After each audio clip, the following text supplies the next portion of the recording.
How in the heck are you guys doing today? Boy, do I have a beauty for you. Pulling it out of its bubble wrap packing here. What do we have? Oh, you already seen the thumbnail, did you?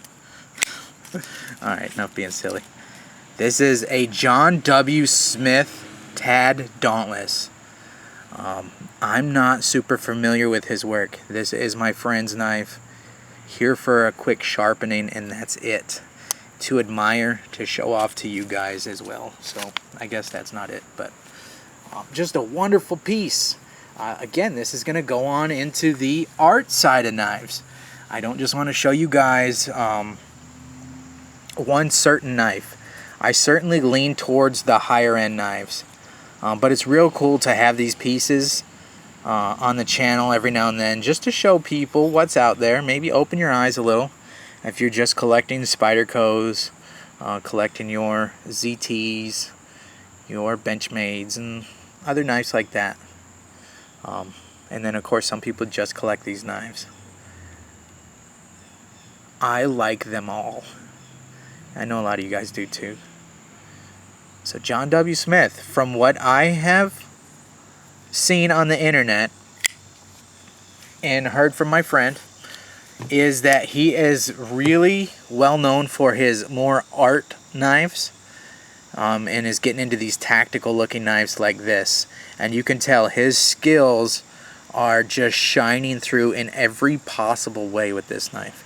This is not a cheap knife. JWS, John W. Smith. Not a cheap knife at all. From what I can tell, I believe they're running around $1,600 to $1,700. Possibly that price is climbing. Again, being that these are handmade knives, the price hardly ever goes down. So, you know, your investments, as long as you buy right, your investment is pretty well covered. You're gonna, if you keep them in a good condition, you're gonna usually get your money back and possibly a little bit more. So I would suggest, I've already got a video on that, in investing in custom knives to retire with, but I think they're a fairly safe place to put some of your play money that you can actually play around with, have a little bit of fun, and when you need to, if you bought right, they'll be able to sell. We're talking Tom Mayo, obviously John W. Smith here. Gosh, the list could go on and on and on, right? Todd Rexford, you know, the higher end makers. This maker, in my opinion, is right up there with them. Check out the dovetail fit on these zirconium bolsters. Very dark, very beautifully done satin bolster, zirconium. How it matches up with this dovetail fit with 0 gaps on this white Westinghouse Micarta. And then the back spacer comes up. All your jimping lines up absolutely perfect. Has a little bit of dust in there or something, but these are titanium liners, very thick liners. It is a liner lock, but the liners are so thick you might want to call this a frame lock with material on the outside. That's how thick it is. Check this out too. No cutout. You know how most knives have a cutout? I don't see one on this. Unless he's hidden the milling, the cutout, on the inside underneath the back side of this, I don't see a cutout. What am I talking about? Most frame locks and even liner locks have a little bit of a cutout there. Right? And that's to ease up some of the tension, some of the lock tension here. So it looks like he, to clean up the design, here's another one, a ZT. To clean up the design, didn't put the cutout in there because he used the perfectly gauged titanium liner material here and set the spring so perfect in it that it's not difficult to unlock, but he doesn't have any gap between the spacer material, the handle material here, and his liner. It's the details, and that's why I love making these videos, and I love getting superly overly anal and going over every little detail. You know, when you're looking at a knife that's well over $1,000, you know, that's the stuff that if I was watching a video I would want to see. So I hope it doesn't bore you guys, but hopefully you're geeking out just like I am, checking out the fit and finish on this bad boy. Oh man, there's just a lot of positive to say about this knife. First of all, this is a Damascus Blade, and to try to pull you guys behind the scenes and kind of show you like what would go into etching a Damascus blade, it's a lot like when I acid wash a blade. And you can even use the same chemicals, it's the same process and everything to pull out the layers in the Damascus steel. I'm kind of geeking out. For you guys, knife guys, you know what Damascus is. For anybody who's brand new and they're not real used to these higher end art knives, Damascus is actually two different steels that have been welded together and pounded or cut and stacked in a pattern and then drawn out on like a hammer forge. And these are actually two different steels. And then to get that actual design on there, you would acid etch it. And there's a bunch of different compounds, there are acids and stuff, and different treatments, I guess, different processes. Some guys will etch their Damascus real thick, so there's real deep cuts in on the blade. Some guys will just go over the top.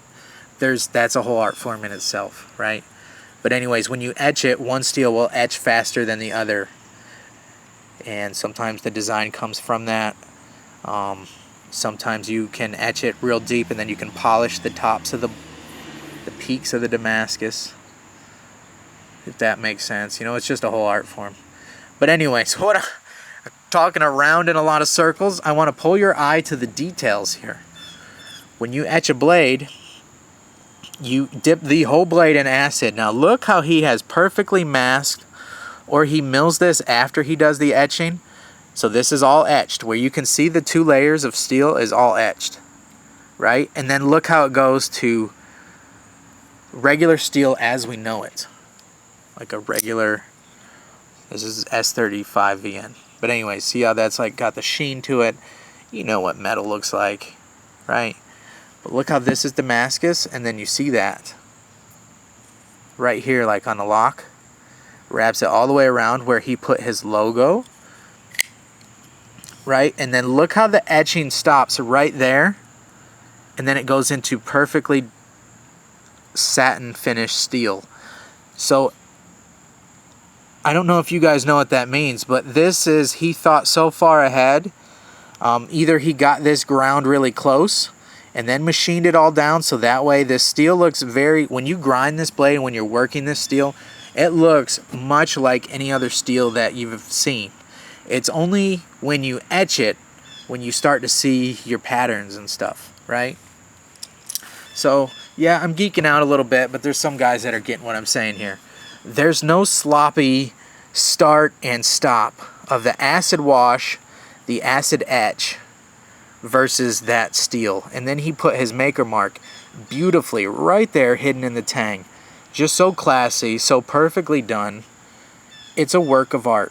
And I know I'm geeking out about this very small detail, but, you know, when you're paying that much for a knife, it's details like that you're paying for.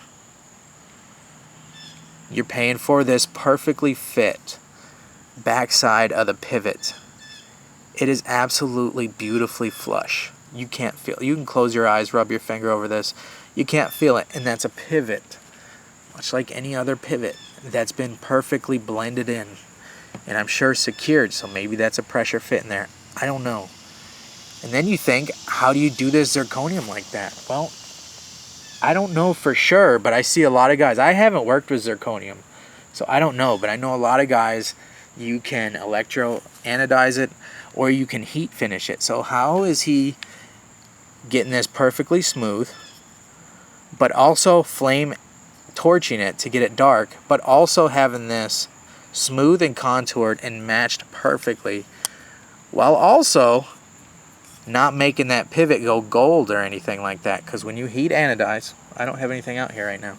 When you heat anodize, your stainless steel goes like a bronzish goldy color. So anyways, to me, knowing what I know and how to work on knives and how most knives are built and this and that, to me, that's incredible. Because I'm looking at the dark zirconium here that's probably been flamed, and you're seeing this perfectly satin pivot that's perfectly flush. You know, everything's nice and contoured here. What I'm saying is, like, you couldn't do this afterwards because then you'd be grinding off all your zirconium.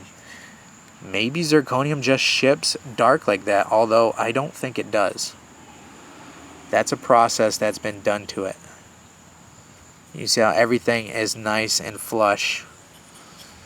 Everything's nice and countersunk. Check out that white Westinghouse Ivory Micarta.